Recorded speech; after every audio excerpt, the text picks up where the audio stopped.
All right, good afternoon, everybody. Apologies for the delay. If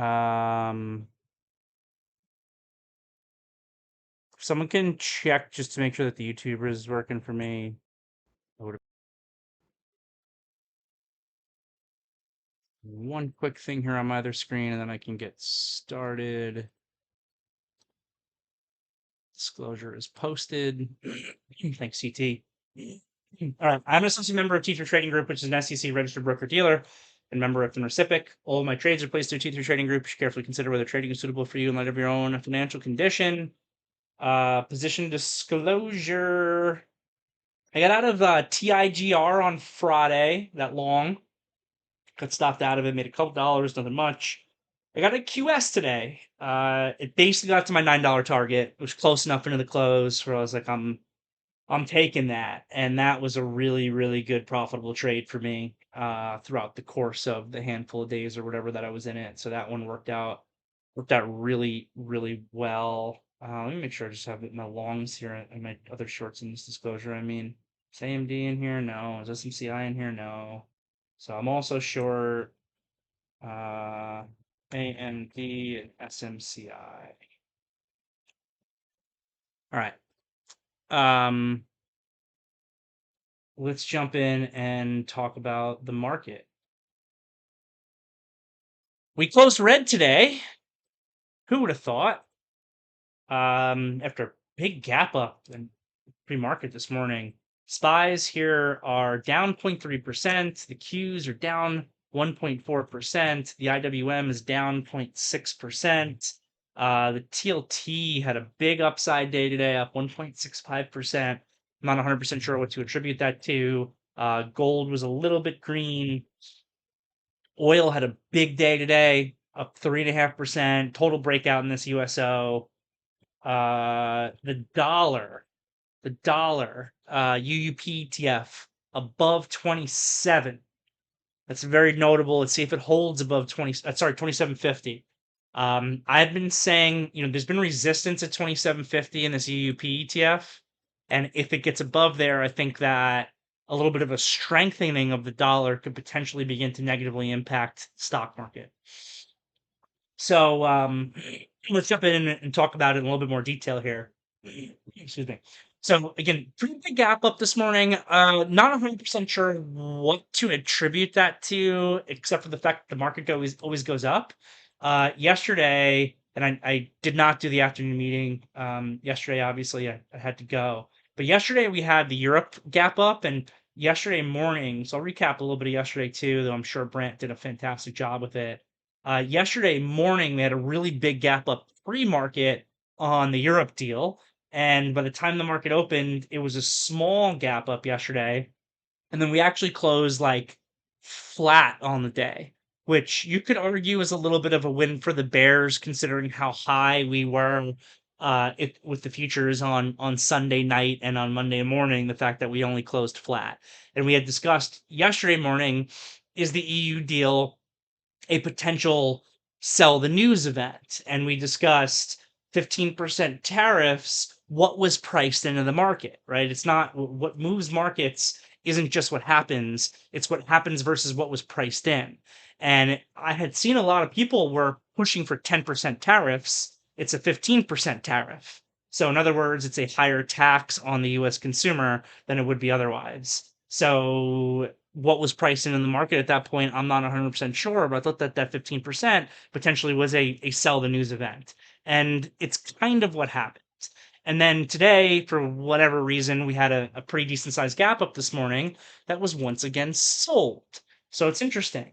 I titled today's YouTube video, Trading is Easy. I say that obviously, a bit joking, but in some ways, not so much, because really all you've needed to do, and the biggest mistakes I feel like I've personally made over the course of the last 5 years were when I deviated from this. The biggest thing has just been to follow the flow, follow the market dynamics, follow the flow. What's the systematic bid doing? You know, the corporate buyback bid combined with the CTA trend following, combined with the vol control bid. If you follow that, it is predicted not necessarily perfectly to the day, but more or less every high and low we've had going back to COVID, honestly. And any other reason that you might have to do anything different has not worked. For myself personally, and I'm very upfront and honest about it, I took some real punishment from a P&L perspective in the month of June. The month of June was a really bad month for me. And really, starting a little bit in the back half of May, but it was mainly the month of June and a little bit the very beginning of July. Less so the rest of July, even though the market itself has continued to move higher. Because I was shorting based on a combination of a thought process of technical retracement plus an understanding of a potential deterioration in the macro environment and looking for pullbacks in the market that would just never ever seem to happen. And I hurt myself a little bit. But what was I doing when I was doing that? I was fighting the flow. I was fighting the flow. And then finally, here we are. And I don't know if things are going to change tomorrow. I'm not necessarily predicting that we go back to April lows. But finally, we're at a point here at the end of July where shorts I don't think are fighting the flow in the same way. Finally. It's finally maybe beginning to change a little bit. And I say a little bit. We are still not at the point where we were in February before we broke down, which was everything that you could look at said there was nothing left to buy and only things to sell. There is some buying that can still and will still come into this market over the course of this week in particular, and a little bit over the course of the next couple weeks. But it's really once you get through this week, the systematic bid is really starting to dry up. They're just finally starting to run out of ammo. It doesn't mean that it's going to become selling. Like Pat was saying in the morning meeting, we have an update on the CTA sell trigger, the short-term CTA sell trigger from Goldman basically this morning, and it's like 6140. So that has been, as we have expected, it's been working its way a little bit higher. 2 weeks ago, it was like 6006. Last week, I think it was like 6090 or something.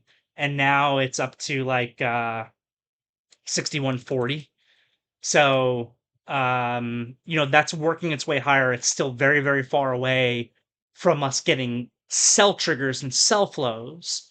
But we're finally at a point here where the systematic buy flow seems like it's kind of almost done after this week. And for today and tomorrow, it's being counterweighted by a pension sell rebalance. So, the numbers we saw from the CTAs are basically over the course of this week in flat tape from the trend following community. They have like 8 or 9 billion to buy. But between tomorrow's pension sell rebalance and a month pension sell rebalance for equities, 10 billion to sell. So kind of outweighs each other a little bit. Still have a little bit of a bid from the vol control universe as well, but that's another one that should finally be dying down. And guess what? That's happening right as a time here where VIX seasonality bottoms. The first 2 weeks of August typically see money outflows, and we go into a little bit of a period of time of seasonal weakness in August and especially September. August, we will lose a little bit of the systematic bid, but guess what? We gain the corporate bid. Corporate buybacks we're starting to get through that blackout window so that they're starting to turn on. But for the people who have gone through so much pain to the short side, and I raise my hand on that, I definitely should have done a little bit of a better job managing risk or being a little bit less aggressive at certain points, especially in the month of June on some of the shorts that I had. But for people who've been wanting to lean into the short side, the market dynamics I think are finally starting to get there. And the question is, can the technicals confirm it? Like I've been discussing for well over a month, and I know Billy D in the VTF has been talking about it a lot recently. You do not need to pick the absolute high to the penny in a real pullback in order to be able to make money. So, today is an interesting day because we have a little bit of a sort of a little tiny day to take notice of. Not dramatic, not a full-on bearish engulfing candle, not even down to the ADMA on the daily chart, not through any support levels. But we're finally at a point here where I think that this market could go down, especially if you were to be able to get any negative catalysts. Where in June, even if negative catalysts hit, you're just fighting the flow and it didn't matter. Now, negative catalysts, I think, can actually bring us down. And that's the biggest difference. Will we get any negative catalysts? I don't know. There's a bunch of potential ones, but for the most part, the potential ones that we've seen over the course of the last month have been bullish or have turned out bullish, like lighter CPIs than expected, lighter inflation numbers than have been expected, employment numbers that have been good, an economy that has been holding up and been really healthy. But this week, we got the Fed tomorrow, we've got the jobs number on Friday, which is a really big one, and we got the beginning of some really important earnings reports tomorrow after the close. So we'll see if we can actually get a catalyst at the same time when you don't have everybody in the pool from the systematic community, but they're all starting to dive in and retail's diving in, and you've got these other late cycle things that we can be paying attention to that we are paying attention to, like some degree of euphoria from certain cohorts in the marketplace. Um and I would argue valuations that are a little bit expensive, not timing tools, but things that you want to pay attention to in the back of your head that can note that we're a little bit more late cycle, especially if the technicals and dynamics turn. And the dynamics are not necessarily turning to bearishness unless we were to go lower, but they are now, I would argue, significantly less bullish once we get through this week. On top of that, this has been an interesting market because it's really been the AI market. And what I wanted to talk about in the morning meeting today, but then I had an internet outage, was what AMD means to me. What does AMD mean to you? Um, this AMD chart has gotten really interesting to me here. The semiconductor chart as well, but not to the same degree as AMD. That's been the biggest culprit here recently. Nvidia a little bit, but again, not to the same degree as AMD. AVGO a little bit, but AMD is the biggest culprit here. Um, these stocks are breaking out of their uptrends to the upside. This has been a pattern that we've been discussing actually a lot recently, and we've had some really good trades off of it. It started with like the Robinhoods and Coinbases of the world, where we noted, hey, this Robinhood and this 45-degree angle uptrend is actually breaking that trend to the upside and beginning to do a parabolic that can't be sustained. And one of my favorite ways to actually break an uptrend to the downside is by breaking it to the upside. Because when you break it to the upside, it goes parabolic. It's literally something that cannot be sustained. And oftentimes, a failure of that break to the upside actually is what will lead to the bigger breakdown lower. And so far, Robinhood, as an example here, it gave a pullback. It found new support at $100. This thing has not failed. Still has the potential of a bigger picture higher low to be able to break up. But if this thing now loses like this 98 to $100 area in Robinhood, then the thing is done. Whereas if you look at like Coinbase, this thing is done. Broke the trend to the upside, gave the big doji day. We were calling out for the shorts there, pulled back similar to Robinhood, tried to establish some support around 386, 387, and now it has lost that and it's broken to the downside. The thing is done. ARC was a similar pattern, but it held in a little bit better like Hood. But now today it gave a pretty nasty negative Maribosa. That's been one that I've been in to the short side here. And I'm beginning to see the similar pattern play out in the leading sector, AI, semiconductors. It's been, in my opinion, a tale of two markets. A macro environment that, even though we haven't seen it show up in the economic numbers yet, I think leans towards the bearish side versus AI. AI changing the world, the next real revolution for the world, and the amount of spending that's been going into it and what that's done to these semiconductor stocks. And AMD was incredible because back here I remember being long this thing in the back half of April and the beginning of May, and this thing could not tick above $100. You had to fight for every 50-cent move higher in this thing. And now look at what it's doing at 160. It goes from 160, really 155 to 185 in a handful of trading sessions as it begins to break the pattern to the upside. This is after semiconductors from their April low have already gone up as a sector by more than the entire of the up move post COVID, the COVID low to the initial high. significantly actually outperforming their COVID move. And probably again for some good reason, because it's the AI trade, and AI is revolutionizing most of our lives. I know it's changing my life. It's making me even dumber because now I can just AI anything on Perplexity instead of Googling it, or God forbid using my own brain, or anybody ever own an encyclopedia? Does anyone remember when that was a thing? Let me go find the section in the encyclopedia. I know Brant Hirsch remembers that if he's still here. But uh, these things now are going parabolic to the upside. They're the leading sector, but they're starting to move in a way that I don't think can be sustained. And everything else is not trading well. Most other things I'm looking at this point, I don't think are trading well. What did the IWM do today? Gave another failure here of that 225. Most other things I feel like I'm looking at that are not related to the AI trade are not trading well. And even at a certain point today, earlier in the day, and then we got these semis to pull back a little bit. I remember early in the day here when this market was trying to boost higher, and even when it first pulled back, but was nicely green, every stock that I was looking at that was not a semiconductor was like down, at least stuff that I'm regularly scrolling through. I don't have a ton of longs on right now, but they were all negative. And most of my stocks were negative too, to be honest. Just not SMCI or AMD or the Qs or the SPYs or NVIDIA. But I'm really viewing the potential of this AMD move as similar to Robinhood, where it's a final hurrah here, at least in the short run. I'm sure someday AMD and NVIDIA will make new highs because they're phenomenal companies and they're not going anywhere. But at least in the short run, I kind of view these as a little bit of a last hurrah. When you read like Rubner's latest note, who's now over at Citadel, what he had discussed that we were reading last week was kind of like, and we've seen a similar thought process from multiple resources, is kind of like one last thrust higher for the entirety of the market, like higher before lower. And a lot of that, again, is from the systematic demand, the systematic community, because we know that the systematic bid is still pretty strong for this week. They're buyers in any tape. They're buyers in down tape, up tape, flat tape. But I kind of think that the thrust higher is actually specific towards these semiconductor names.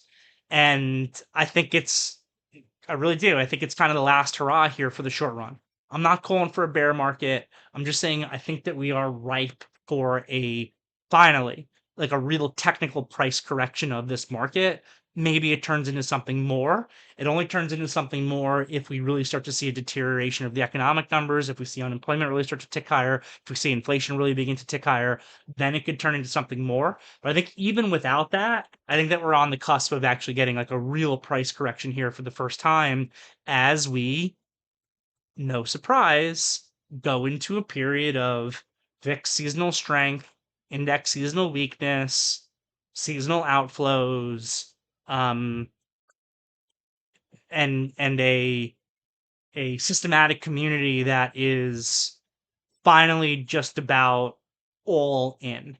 So I don't think that that's a surprise at all. So to me that's this is a real signal. And I'm trying to short these names at this point and have done actually pretty well with them here the last couple days. Really started small in AMD yesterday, got a good bit heavier today. So we picked out a couple, pretty good trade execution spots that we communicated today. This little high, and then the absolute high was on big volume here with the shooting star. Look at the extension on the 5-minute chart. Look at the volume confirmation. Look at the shooting star candle. Look at the extension on the 15-minute chart at the same time in which that's happening. That kind of gives you like a little bit of a king queen on the 15. And look at it in conjunction with what this daily chart has just been doing. This, if you look back at AMD's trading history, you will find that this is the most extended that AMD has ever gotten off of its ADMA on the daily chart, I think, ever in the history of its stock, with the one exception of the all-time high. The all-time high, this thing went bananas here for like 6 trading sessions back in March of 2024, and it went from $180 to 227 in a very, very short period of time before completely failing, and then that became the all-time high. Similar sort of acceleration here. It's not surprising that this is the all-time high for the stock and that it led to a failure. I'm not going to say that today is going to lead to the next high for the next year and lead to a failure that brings you back down to $80 for it. But a move back to the 80 EMA on the daily chart, better believe it. A move back to the space between the 80 EMA and the 21 EMA off of the same pattern that's in Coinbase and the same pattern that's in Robinhood. I mean, look at Coinbase now. Everybody was euphoric on this thing here. Now, as of today, it just got below its 21 EMA, which obviously continued to rise. But did you see a similar pattern come in April? I mean, in AMD, at least a technical pullback, and then maybe the technical pullback because you had a break up leads to a break down of the uptrend. It gives you a move to the 140s alongside with the actual first technical correction that this market has seen since its 19.5% correction in April. Very, very, very possible. So I actually feel I want to say I feel more confident about downside now beginning to occur than I have been at any point in I mean really since the market broke down. I want to say that, but I'm going to put an asterisk on it because I think we need to get through this week. There still is a really strong bid this week. Again, somewhat being offset a little bit by the pension sell rebalance for at least today, tomorrow. But there still is a strong systematic bid for at least this week. And we have these events that we have to get through. And those events could do one of two things. They could give us great numbers, great earnings reports that just helps hold this market up, or they could be catalysts to really actually break this market down further. The one other thing that I would note, you never know what's going to happen with earnings reports. We got 4 really big ones in the next 2 days. Four of the Mag 7 are going to be reporting between Wednesday after the close and Thursday after the close. But I've been noticing a really consistent pattern of these companies, generally speaking, not doing well since their earnings reports, even on good numbers. And I think that's a function of where the market has gotten to at this point. So if that pattern holds, then you'll probably get good numbers from Meta, good numbers from Microsoft, good numbers from Amazon, but they might not really be able to continue higher on those good numbers unless they are really, really incredible. And in which case, if they do similar to like what Google did, and I know Google's working its way back up a little bit, that actually could also help the bigger picture bear case. The one that I'm actually most concerned about for upside is Apple, believe it or not. They just have a habit of pulling things out of their hat, pulling an apple out of their hat, and it's much, much less owned than the Microsofts and the Metas of the world. But we'll see. If the Fed day tomorrow, who knows? For all I know, maybe Powell cuts tomorrow, but I don't think he will. And then we got this jobs number. I actually think that the most important event of the week is the jobs number. It's especially the most important event of the week if it were to come in bad. If that number were to come in bad, with where the market is right now, as we're going into August, I think it's a game changer for this market. But it's an if-then statement, right? Every number that we've had recently has been good. They really have been. They've been good. So all of a sudden, are we going to get a bad number on Friday for the jobs number when we haven't had any bad numbers up until now? Maybe. Your guess is as good as mine. That's a great question there, PMD. I think that a bad number is so. I think a bad number is low. Is that unemployment is worse than unemployment is worse than expectations? Obviously, that then helps the Fed to be able to cut. But the reason why I think that the most important number right now is really becoming employment and low, worse than expectations employment numbers is the worst thing that can happen in this market is because the ultimate unstoppable force of this market has been the retail bid more than anything. The systematics have certainly helped drive this market higher, right? The corporate buyback bid, especially when the market was more illiquid, there's just less liquidity back here, has helped bring this market higher. But retail has been unstoppable. Retail buys the dip, they buy the breakout, they buy the highs, they buy calls, they buy everything. They never stop buying. The only way that you get retail to slow down on their ultimate never-ending bid is if they're losing their jobs. Um, don't I don't want that to happen, but it'll be curious to see if at a certain point on this economic cycle with disruption related to tariffs or whatever, that you begin to see an uptick in unemployment. And if you see an uptick in unemployment, you begin to maybe lose that retail bid a little bit.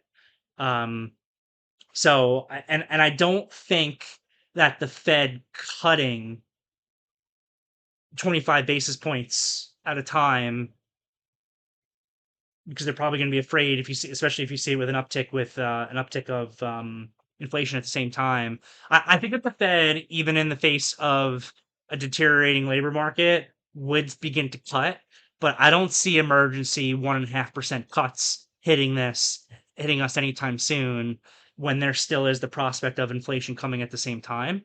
And I don't know if the Fed will be able to do enough at that point on a 25 basis point cut.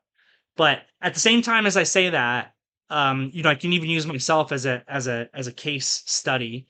I am personally sitting in higher cash than I am normally in like my investment accounts. Like I've got my trading account, I do all my trading through T3, but I've got investment accounts also, which are primarily buy and hold related accounts, companies I believe in, dollar cost averaging, planning on holding these things for a really long time. And more recently with my excess cash, I've been like, well, the one of the brokerages that I use, which is public.com, it's like a Robinhood type of app. They give you 4.1% on your cash. I don't even have to lock it up at all. It's not like it's sitting in a CD or in bonds. And I'm able to get 4.1% on purely liquid cash. Like, do I really want to be going full investment? So I've actually built up more cash than I normally would. And I can tell you that if they were only giving me 2.5%, I wouldn't have that much cash in the account. I would be buying stocks with it a little bit. But if it's 25 basis points lower, I'm not necessarily rushing into the market either, especially if I view risk in the market. But we'll see. That's my thought process on it. Would love to see if you had a different thought process there, PMD. Always love your opinion on things. Um, on Robel's question, do we even need a bad number? Well, it's always versus expectations, right? It's a worse number compared to what's going to be expected. And I think if it's bad, you could lose that retail bid a little bit. I think it's the only way you lose the retail bid. So I appreciate the questions like always. If there's any other questions or commentary, don't hesitate to ask. At the same time, I will log into the YouTube over here and see what's going on. On public, they're a retail brokerage that T3 actually has an affiliation with. So not to get off topic, but if you are a T3 trading group trader, as you may know, there are some restrictions on like the amount of outside accounts that you can have. Having additional outside accounts, our compliance department with public, our compliance department views as an exception to the normal um, outside account rules because they have an affiliation with T3. And I actually think that they're pretty good. Um, I don't know how they make money. They're a commission-free trading app, but they also don't engage in payment for order flow for equities, at least. I think they do for options. So I don't know how they make money. And they actually, what they do is, and I'm not getting paid by public Just talking about it because I use them and I think that they're good. So it's not a paid advertisement for public, and I don't trade options with them. But what they've advertised to me is they actually, since they sell your order flow out on your options trading, not only is your options trading free, but they pay you to trade options. Like they'll pay you a little bit of a percentage of the payment for order flow that they're actually receiving, which is interesting. I mean, that's where we've hit at the point in the retail brokerage cycle. It's not even commission free trading with PFOF. It's we pay you to trade, which is funny. From PMD Trading. Taking extremes, a weakening labor market and Fed moving 75 to 100 basis points between September and January versus a hotter um, labor market and Fed on hold till November earliest, which is more or less supportive for stocks? It's a great question. It's a really tough one. That's what I'm contemplating. There's a lot of smart money thinking 50 basis points is more in play in September than zero. That's interesting. I haven't seen that. The smarter research that I've been reading at this point, I think, has been saying 75 basis points of cuts through the end of the year, 25 for like three of the different Fed meetings. I haven't seen much on the 50 basis point stuff, but it wouldn't surprise me if that happened if you saw a weakening labor market if they actually jumped into a full 50 basis point cut, especially with what Trump's been trying to pressure them to do. But I think a lot of that also depends. The other part of that equation, I think, is what is inflation doing at the same time. If inflation is beginning to uptick at the same time, it becomes a lot harder for them to put those cuts out. And Jerome Powell, who's not going to be with us forever, has certainly stated that, which I thought was really interesting, that of the dual mandate, the price stability is the more important part. He thinks you can't have a strong labor market without price stability. That's like pretty much a direct quote that I remember him saying, which I thought was just really wise, actually. So I think that's really the other part of the equation. And I guess it also depends on the extremes of just how weak that labor market becomes versus a hotter labor market that's on hold. But I would be personally in the camp that the worst situation between those two for the market, even with the Fed cutting, actually would be a significant deterioration of the labor market, especially if you could couple it with any sort of increase in inflation at the same time, which like if you like there was that little Goldman blurb that I had posted in the VTF, I think last week. It was right after the Japan deal. Um, that basically said that, they think that the tariffs are moving more from their expectation of 10% to 15%, and the knockoff effect on that is going to be a 1.7% increase in inflation over the course of 2 to 3 years, which is not crazy, but it's certainly going to be enough to keep us above the Fed's landmark 2% that they want to be at, combined with the slowing of GDP to 1%. So, we'll see. But I also feel like to some degree that the reason why the labor market weakens is due to the same impacts of what increases inflation. It's tariffs. Because the two things that corporations, I think, are going to have to engage in order to attempt to maintain margins on some of their businesses will be to let people go so that they have lower costs, but also increase prices, and then do it at some sort of a combination where they are passing through part of the tariff and eating part of the tariff via margins, but doing everything they can not to. So, letting more people go.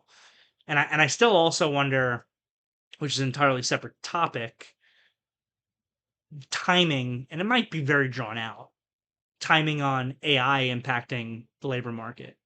I still just look at, I know we were talking about this the other day in one of the afternoon meetings.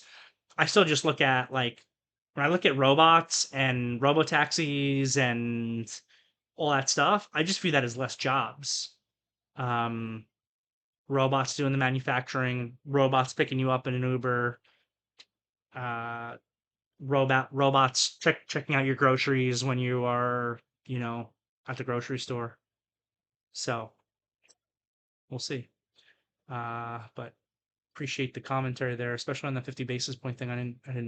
I haven't seen that yet. Uh, Kevin G saying it's the greatest day trading stock of all time. Not sure which one we were talking about at that time when you wrote that comment. From Cyril, today shorts worked, but only after we ripped off the open. Tomorrow, are we expecting more volatility? Well, tomorrow we have the Fed. I think that the Fed's going to be largely a non-event unless they really forecast something major for September. I think that the Fed's primarily going to be a non-event, but it always breeds some degree of volatility. So yeah, we'll see what happens, and it's a whole bunch of things. It's the Fed combined with the earnings reports after the close. And remember, the Fed day you usually get a lot of volatility after 2 o'clock, but it's the day after a Fed day that's usually a trend day. But we're going to be getting the day after a Fed day combined with Microsoft and Meta earnings all at the same time. They could potentially feed on each other. They could potentially offset each other. You know, the market wants to go down, but Meta and Microsoft are phenomenal, or the opposite. The market wants to go up after the Fed because Powell was super dovish, but Meta and Microsoft are trading really poorly. So going to be a lot of moving parts here over the course of the last couple of days, but we do have a little bit of a day to take notice of. Wish it was bigger. Wish it was more engulfing. I wish it was on higher volume. Wish it crossed through some moving averages. But look at that. We did close on lows today.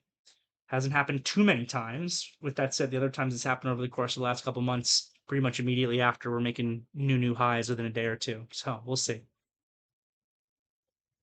I think it would also help gold get out of its 3-month consolidation and possibly head higher. Don't remember what I was talking about when you wrote that comment, but yeah, gold here in a big consolidation. So you need just a resumption of the fear trade in some degree or another to get that continuation. I think it can happen.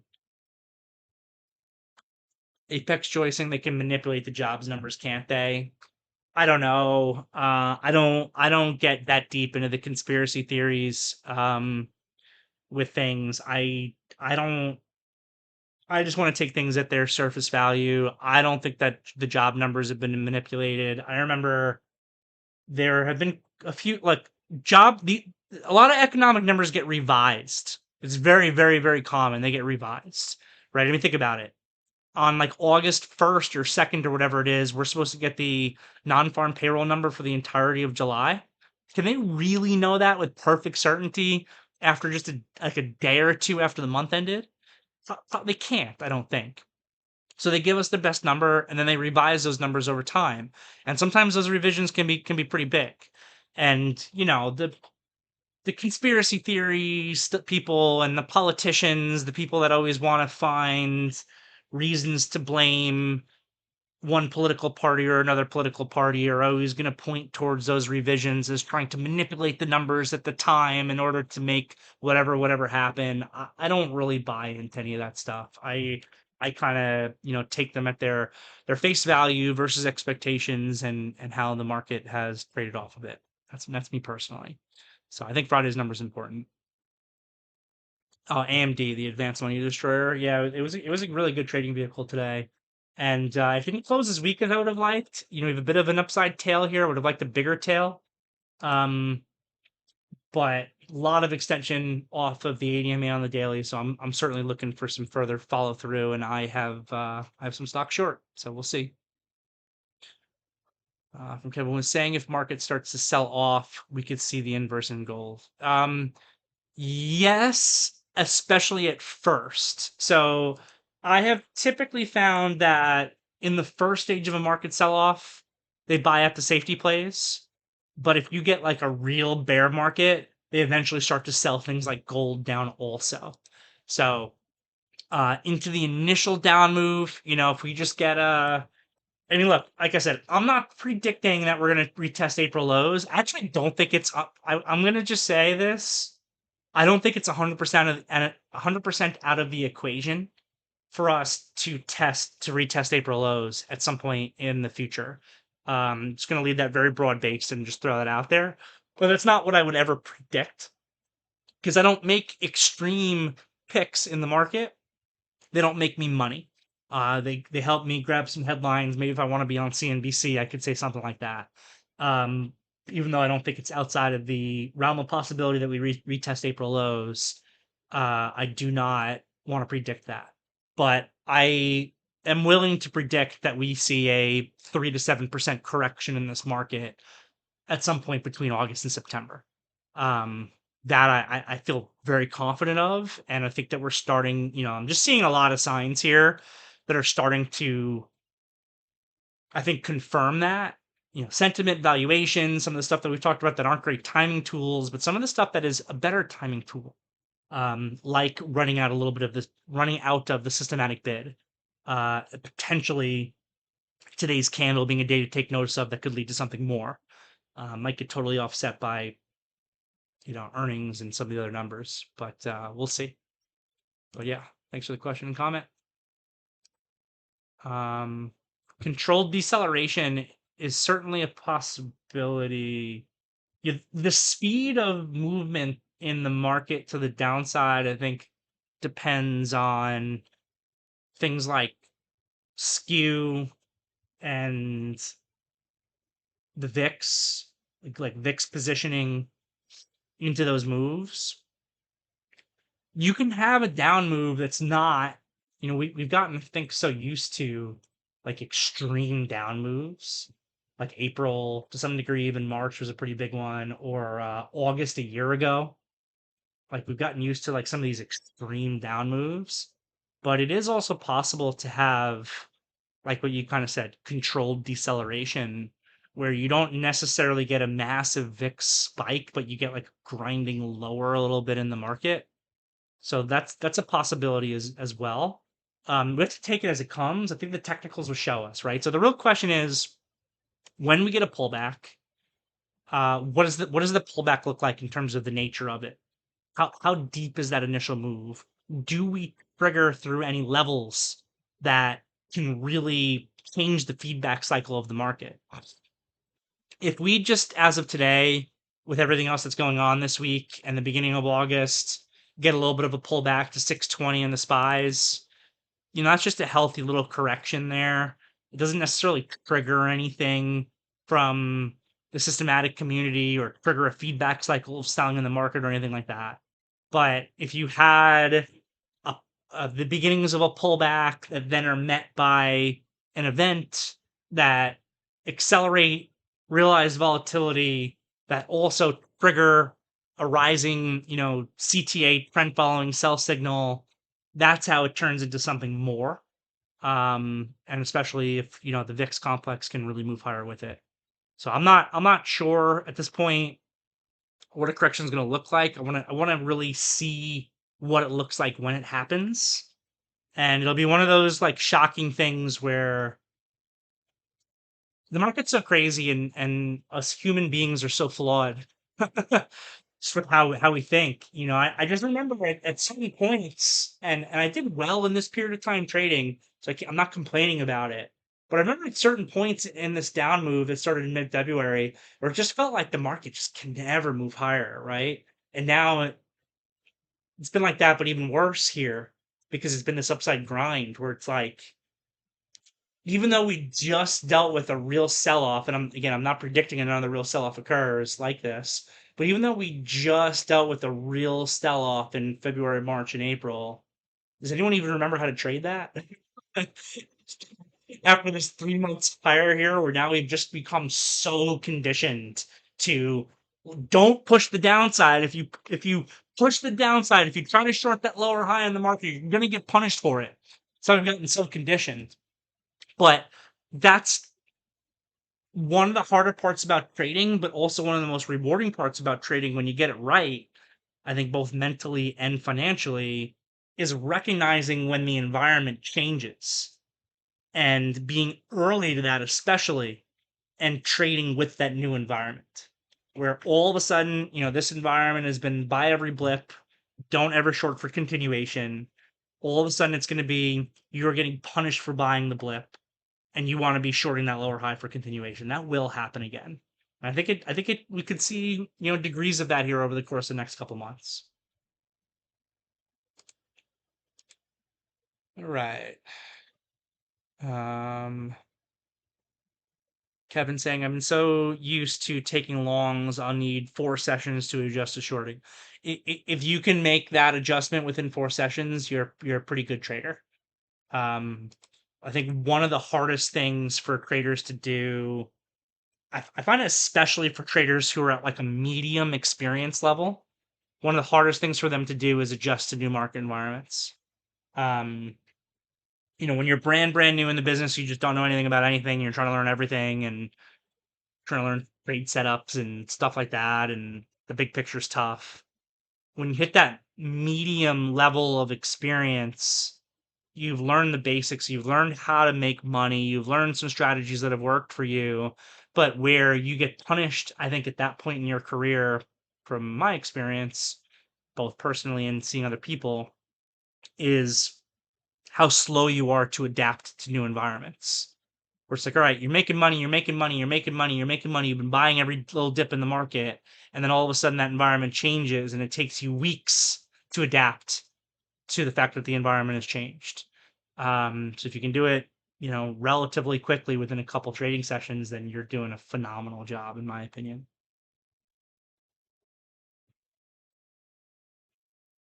Yeah.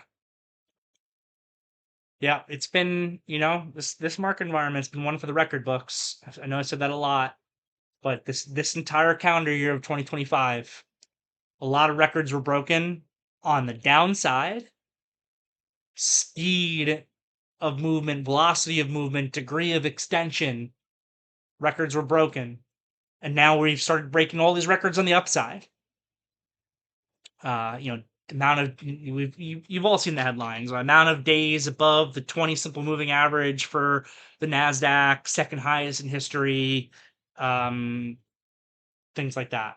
It's been this move higher has been one. It's been one for the record books. Like I've traded a long time, and I don't really remember many environments of this far up this fast for this long, yet it also feeling grindy at the same time. Um, yeah. Oh, that one morning of extension on the spies was the most extended the market had ever been from the way that I measure extension on the downside. 2025 has been a year of records. So, if you're a new trader this year and you're just trying to learn the ropes, I think for experienced traders overall, there's been a lot of money to be made. But for new traders who are just trying to learn the ropes and you're dealing with all of these extremes and never have happened before situations, uh, it's a hell of an environment to be learning in, but you can draw a lot of valuable lessons from it that hopefully you can take for the rest of your career because you're creating something that's so unique. All right, gang, a little bit after 5, so we can wrap it up with those final comments. Have a great night, everybody. See you all tomorrow.